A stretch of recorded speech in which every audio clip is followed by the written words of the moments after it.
Hej Pongo, hvordan synes du så det er at være kendt agility-hund? Du er jo kendt over i diverse lande for din medvirken i det nye show Agility Go Go Dog. Hvordan synes du det er?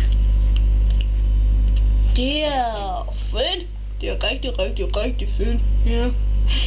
Jamen, det var da godt. Altså, nu har du jo lige vundet førstepladsen. Hvordan kunne det lade sig gøre? Hvem er din træner?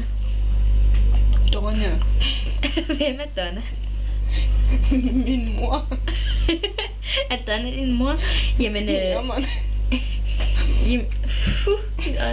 Du må sige det. Og vi skal lige have nogle møntbestilelser.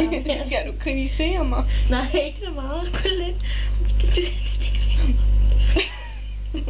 Ja, jeg prøver igen.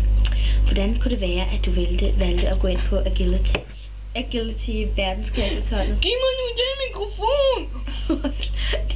Hvis du bare lige ville slappe af, så ville det hele gå meget bedre. Jeg gider ikke de her lort. Hvordan kommer jeg ned? Sådan.